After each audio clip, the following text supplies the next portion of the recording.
आज press conference बुलाने का मुख्य उद्देश्य ये था। आज से 2 दिन पहले भाईतू विधायक माननीय हरीश जी चौधरी ने विधानसभा में एक मुद्दा उठाया गया था। मैं ये आपके माध्यम से बात कहना चाह रहा था कि माननीय हरीश जी चौधरी बाड़मेर के सांसद भी रह चुके हैं और 2 बार लगातार एमएलए है और सरकार में कैबिनेट मंत्री भी रह चुके हैं। वो बाड़मेर के एक सीनियर लीडर भी है और आज कांग्रेस पार्टी के बड़े राज्य के वो प्रभारी भी है।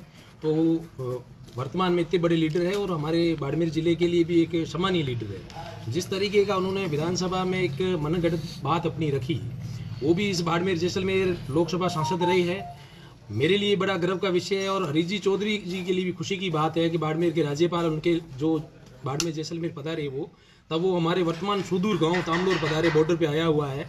तो वहाँ पधारे, उन्होंने हमारे गांव का मौका मुआवना किया और उन्होंने जल जो हमारे पिछले 75 साल हो गए देश आज़ाद होने के बाद जिस तरीके से जल जीवन मिशन का जो इस तरीके से सरकार ने डबल इंजन की सरकार ने काम किया और हमारे गाँव तक ये पानी पहुँचाया, तो उन्होंने जब ये देखा तो वहाँ पानी पहुँच रहा था, हज़ारों किलोमीटर दूर से वहाँ आया।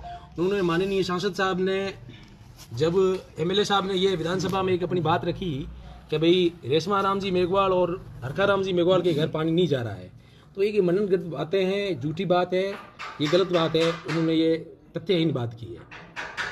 तो मैं एक आपके माध्यम से बात करना चाहता हूँ। माननीय हरीश जी चौधरी द्वारा माननीय राज्यपाल के अभिभाषण पर किए गए तंज और तथ्यों की अनदेखी पर अपनी बात रख रहा हूँ।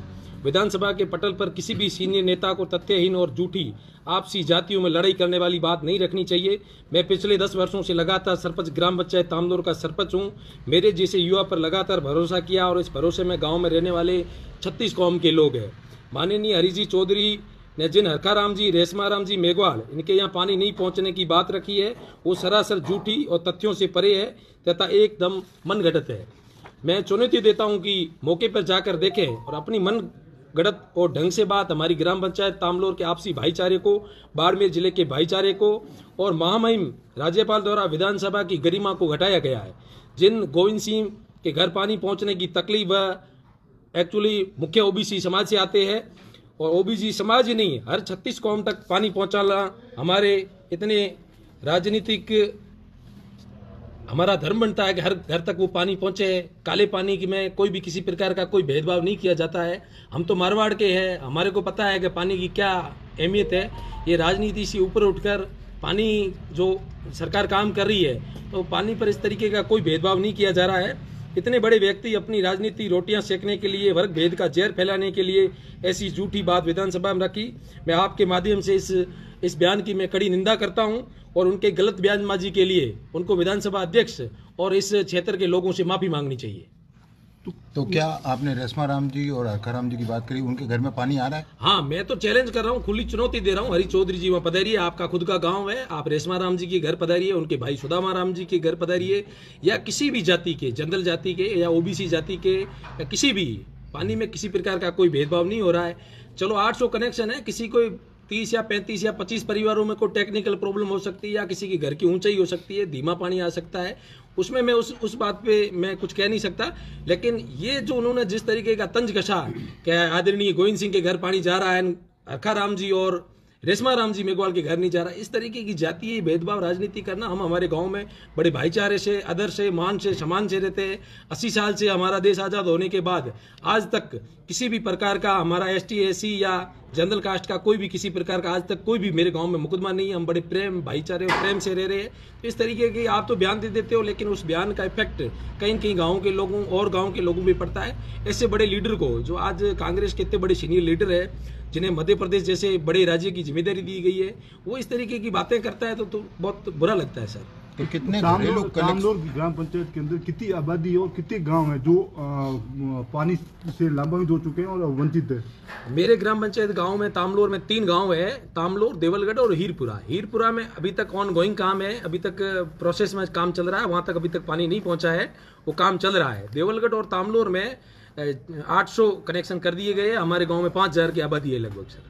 तो जैसे जिन 800 कनेक्शन किए गए वो कौन कौन किन किन के घर पे हो रखे हैं? उसमें सर जनरल के भी लोग हैं, ओबीसी के भी लोग हैं, एसटी एससी के भी लोग हैं, हर 36 कौम के लोग हैं। और इस तरीके से मैं इस लेआउट के माध्यम से भी आपको तो मैं बता सकता हूं कि किसी भी प्रकार की कोई भी आप ये इस माध्यम से देख सकते हो, सभी के कनेक्शन एक साथ किए गए हैं। ये पीएचडी का लेआउट है, इसमें 3 तरीके से गाँव को बांटा गया है और तीनों में इस तरीके कोई अलग से नहीं है। जनरल के लोगों को भी उसी पानी के पाइप में पानी जा रहा है और एसटी एससी के लोगों के भी उसी पानी के पाइप में जा रहा है और ओबीसी की समाज के लोगों के में भी पानी उसी पाइपलाइन में जा रहा है। तो इस तरीके ये पूरा एक गवर्नमेंट का एक कागज है, आप इसको देख सकते हो। मैं आपको एक एक चीज इस तथ्यात्मक माध्यम में मैं बता रहा हूँ आपको सर। तो विवाद क्यों उपजा, क्या वजह क्या थी? ये उनको या तो कोई वो हमेशा इस तरीके की बयानबाजी करके दो समाजों के बीच में इस तरीके की जातीय द्वेष भावना फैलाना, मैं काफ़ी समय से लोकसभा चुनावों के बाद उनको देख रहा हूँ। मैं उनको बहुत ही पहले सम्मानजनक लीडर जो होता है बाड़मेर जैसलमेर इतने पद तक है, वो आज दिल्ली की राजनीति करते हैं। जिस तरीके से जातीय द्वेषता फैलाकर वो राजनीति करना चाह रहे हैं, वो बिल्कुल बाड़मेर और जैसलमेर की हवा इससे खराब हो रही है, ये गलत बात है सर। उनका सीधा सीधा आरोप ये है कि दलित जो एसटी एससी वर्ग है उनको कहीं ना कहीं वंचित रखा गया। तो 10 साल में ऐसे कौन से बड़े काम है जो आप एसटी एस के समुदाय के लिए आपने किया अपने गांव में? मेरे गांव में एसटी एससी समाज के 300 परिवार है। मैं मीडिया के माध्यम से देखना चाहता हूँ, आप सभी मीडियागण पधारिए। मेरा ऐसा कोई भी एससी का परिवार नहीं है उसके घर के आगे इंटरलॉकिंग सड़क नहीं बनी हो, ऐसा कोई परिवार नहीं है जो प्रधानमंत्री आवास से वंचित हो। उनके गांव उनके अलग आंगनवाड़ी की मैंने व्यवस्था करवाई है, उनके हर प्रकार की मैं सुविधा में कोई भी ऐसी सरकारी जो लाभ होता है उसमें वो किसी भी प्रकार की कोई वंचित नहीं है सर। तो जैसे पानी आने की बात है तो पानी कितने कितने समय में आता है और बराबर आ रहा है या नहीं आ रहा है? पानी सर 7 दिन में गांव में 5 बार पानी आता है, जिसमें 5 बार है। जैसे सोमवार को इस मुख्यालय की रेवेन्यू विलेज में आएगा, मंगलवार को इस रेवेन्यू विलेज में, बुधवार को इस तरीके से अपने वहाँ एक व्यक्ति ग्राम पंचायत की तरफ से ऑथराइज कर रखा है, वो पानी एकदम व्यवस्थित रूप से सुचारू रूप से चालू करता है सर।